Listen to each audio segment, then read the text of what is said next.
I don't have as many triggers at the moment. The only real pressure I have is my work. And I did find that I was getting back into some bad habits there. You're on a sort of temporary reprieve from some of these achiever patterns, helper patterns, anxiety patterns, all of that stuff. As lockdown lifts and also as your energy continues to improve and as you start to come back into the world, it's how do we do that in such a way that those patterns don't then start hijacking and then start taking control again? I eat my breakfast and lunch at my desk, which is another bad habit. We have to break the cycle of that now. If you can't break it now, you've got no chance of breaking it down the line when you've got more energy to get away with it.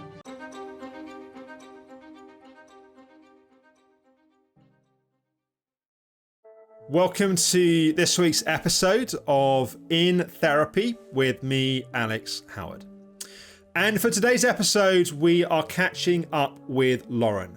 This is going to be the first of two parts this week, so the second part will be on Thursday.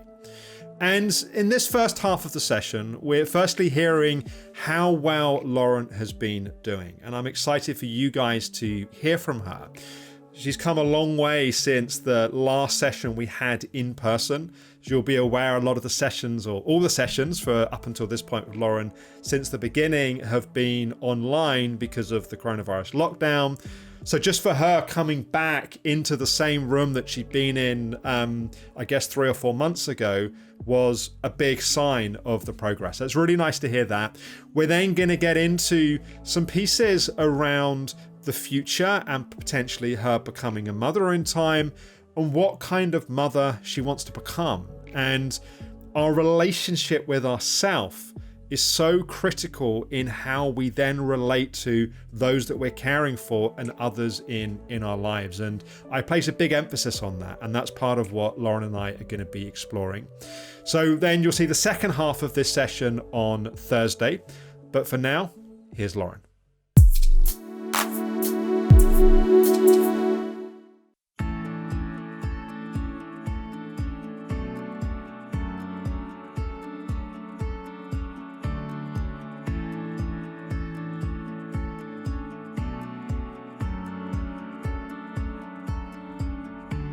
So welcome.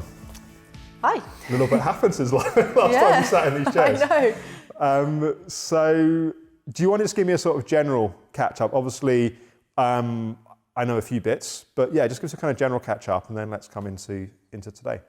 Yep, I'm doing much better. I have made massive progress in the last month. If this is as good as it gets, I'm happy. And I know this is nowhere near what I was before, but if this is it, like, I am more than happy. I didn't think 6 months ago, or even 3 months ago, I would get here. I'd made peace with that.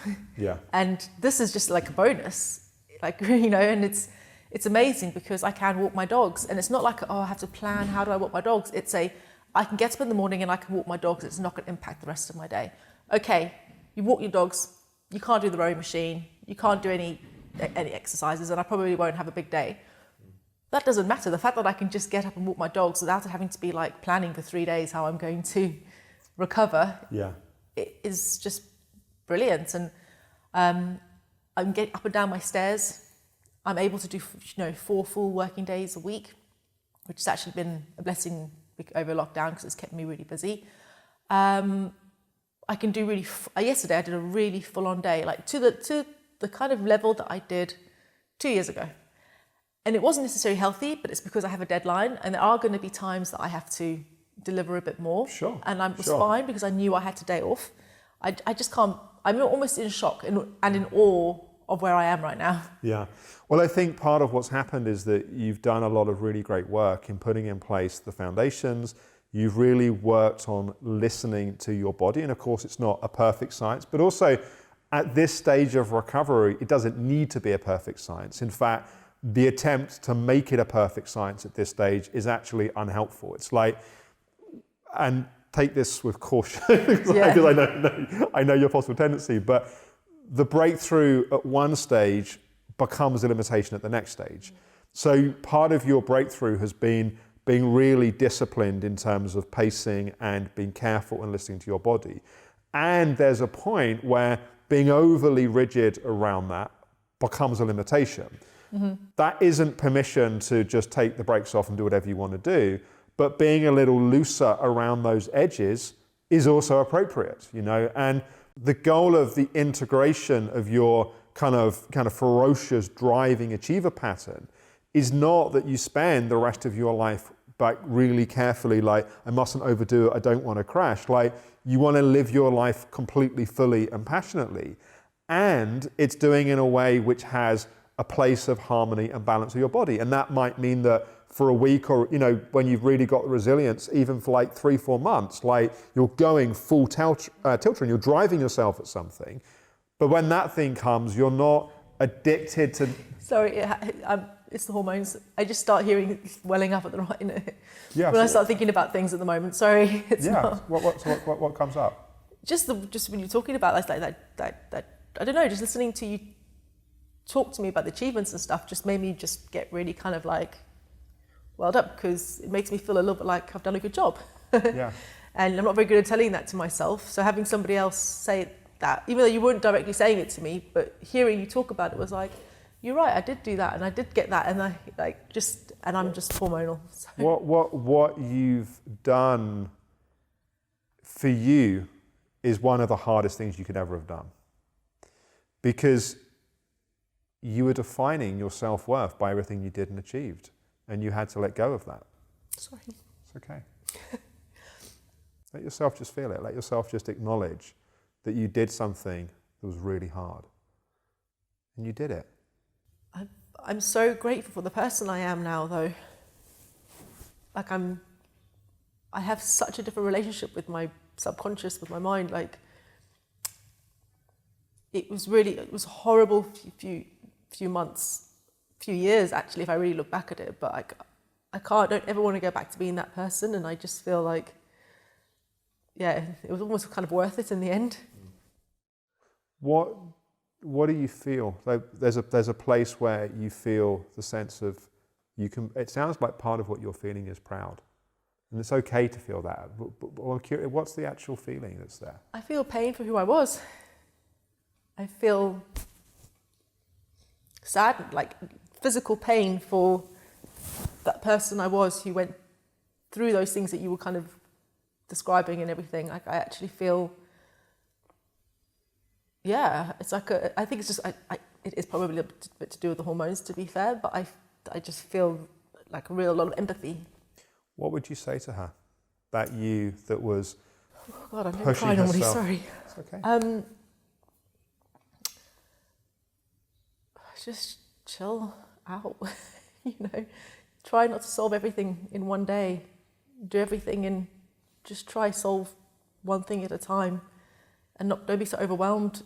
And this feeling of having to do everything right, the whole package right from the beginning, that was, I think, what I was always trying to do. When I got sick, I wanted to fix everything. When I worked, I wanted to do, it was, I could never just go to sit down and think like, okay, let's just try, just take the step. It was always like everything. And also, I don't think she had trust. She felt that she had to do it all by herself. She had to do it all perfectly. And when she'd done it perfectly, it still wasn't enough. No, I had no self-esteem. I had no self-confidence. She, not me, she had no belief that she was good enough. Yeah. Ever. Like no belief that no matter how hard she worked, that the job was done to the extent that was good enough for anybody else. No matter how hard dieted or trained, was good enough compared to everybody else. Like it was this never a nice enough person, never a good enough person, never a kind enough person, never anything, and trying to just be everything all the time, like trying to be just giving too much. Like it was just way too much for anybody to do, I think. Unless you're naturally that kind of personality and that's how you thrive, maybe. But for the introverted person that I really am, who was playing a very extroverted role in life, it was just, it wasn't real. Yeah. Yeah, and it was that set of beliefs and that pattern that was driving things was the architect of so much pain and so much suffering, because not only do you sort of have the pain of driving yourself in that way. But at the very point that you should be able to kind of sit down and say, wow, I did great. It's like, nope, next mountain to climb. And I think that's part of what touches you at this point, that actually you look back and you go, wow, I did something that was really hard. And actually, I did it. And it's not that there's like an end point, Hollywood moving, perfect ending, happily ever after. But you've come through by far the most challenging part of this journey. Doesn't mean there aren't still lessons, doesn't mean there isn't still work to do. But, you know, you went to, in a sense, your own personal hell, in a sense, of not having all of those props of achievement to help you feel better, and having to discover who you were that wasn't all of those things. Yeah.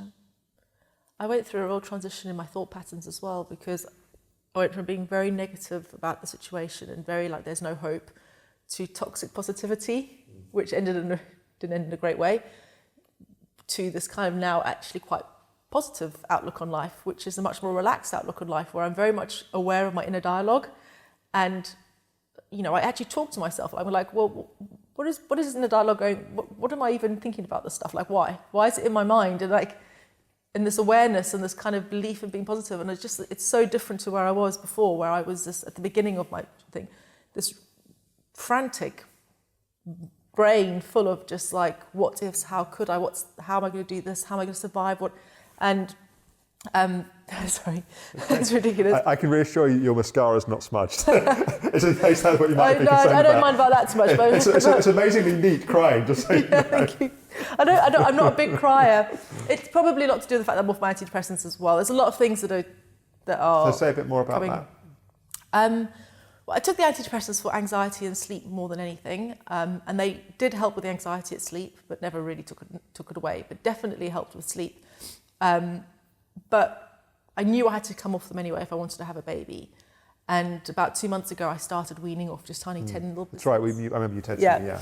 But I first started weaning off them, and anxiety was kind of, for a few days, quite bad. Yeah. But so I slowed down a little bit, and then actually it's not been difficult, but I'm taking tiny little bits of beta blockers morning and evening for my heart.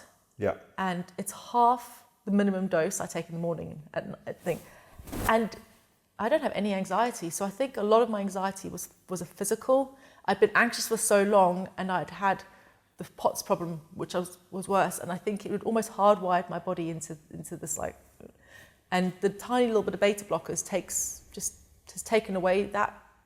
And it shouldn't, because it's not enough to do that, but it seems to do something.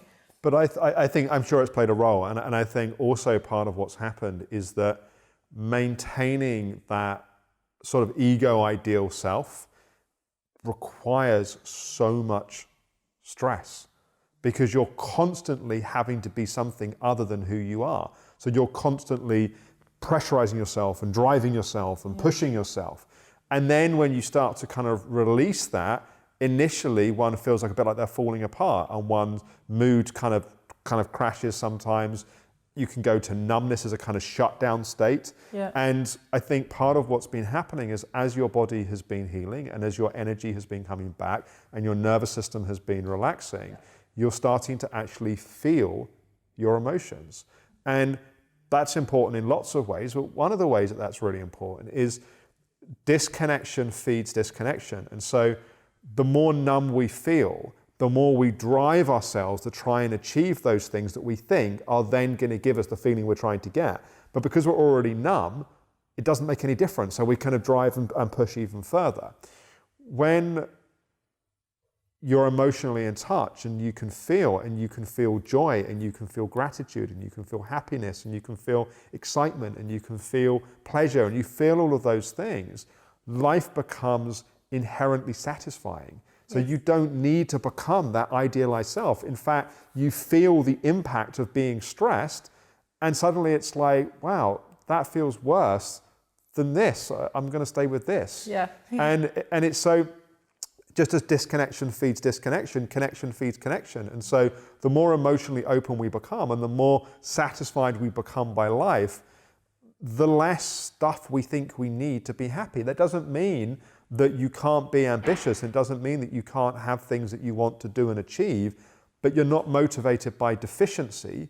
You're motivated by the fact that you already feel good and you're enjoying the adventure and the journey towards something. So it's not that you have to get that and then you get it and it's like, now I'm supposed to get this feeling.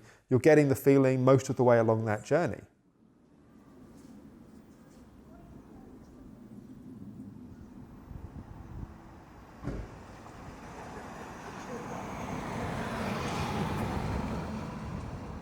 Where are the challenges right now?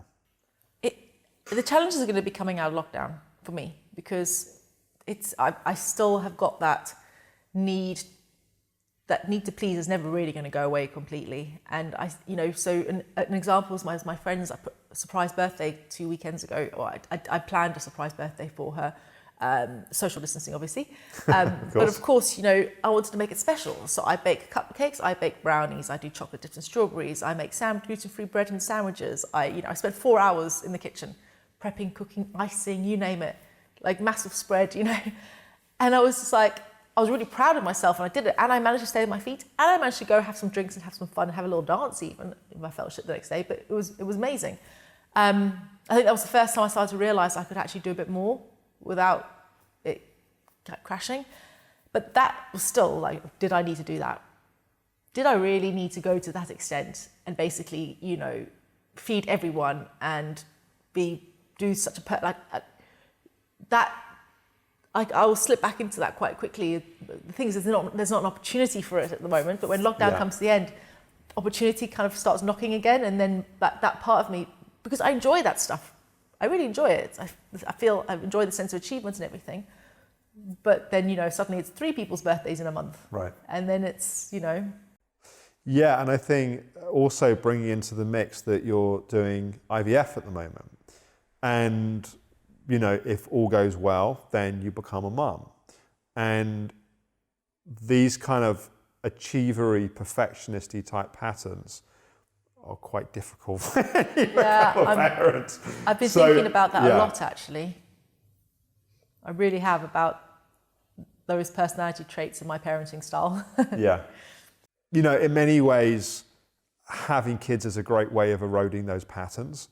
But how much resistance one puts up along the way is sort of what determines how much one suffers along the way, in a sense. And it's sort of, part of it is growing your capacity and your comfort zone with not having those things be that way. Like, even I remember when we first had kids, it's like I used to live just up the road in a converted church apartment where everything was neat and perfect. Mm-hmm. Literally, my wife and I weren't living together, married, living together at that point. And I used to go to bed, I used to literally line up the remote controls. I used to kind of puff the cushions on the sofa. Okay, I'm not like that. It was perfect. It was like an achiever's perfect kind of hub in a sense. And then, it's sort of like, I think about my sort of like having breakfast this morning and like 3 kids terrorizing the kitchen, climbing over Lego to get to the sort of kitchen surface. Kids' breakfast they had earlier, just like spewed everywhere. Sort of, it's just like, there's something about loosening the grip on that is going to make, if you become a mum, going to make that life so much easier. And in a sense, now is the practice ground, right? Because it's like, before you know it, it's like, there are so many things with a kid that you can try to excel at and try to be perfect at, that the thing that ultimately, and you can reflect on this from your own sort of childhood, that actually kids long for more than anything is presence and contact. And one of the things that's really struck me over the years is you can't actually fake that with kids. You can sort of fake it in a meeting at work where you sort of appear to be giving your attention where perhaps your brain's off elsewhere. But kids have it, because they're so sensitive, they have an amazing ability to sense when you're not present. And they will act up, or they will literally call you out on it. It's like, our youngest will tell you off if you're watching TV with her and you're not actually watching what's happening on the TV, because she wants to feel the presence. Yeah. And part of preparing to become a mother is not just preparing sort of, the home and your life and sort of setting things up. It's like, who do I need to be in relationship with myself to be able to create the emotional holding that is most likely to create a happy, healthy, emotionally robust human being. And you can't, and again, the other thing is kids don't do what you say, kids do what you do. So you can have a shit relationship with yourself and act in a loving way to a child, but they will still model and pick up the shit relationship you have with yourself. And there is no way, I've never met anyone that's managed to properly get around that kids really do mirror the inner life of the parents. So I hope you enjoyed this week's episode of In Therapy. We're going to have the second part of this session on Thursday. And in that session, we're going to be talking about how to really take care of yourself on the recovery path where energy is coming back and suddenly the demands from other people are starting to come in, and those helper patterns and achiever patterns can start to come in. What I would often call the stage 3 of recovery, the reintegration stage. That's what we're going to be covering in Thursday's session. But please do, if you've enjoyed this episode, please do share your reflections, your thoughts, your comments below the video. If you haven't already subscribed to my channel here on YouTube, please do. Please also click the notification bell. That's a way of making sure you get notified when new episodes are released.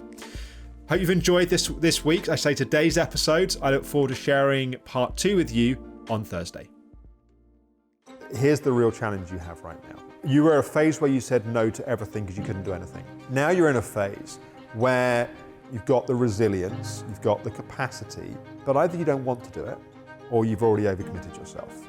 It's sort of like having like a big shot CEO who's got a really great personal assistant gatekeeper that just gatekeeps the stuff that comes through. You have to do that for yourself.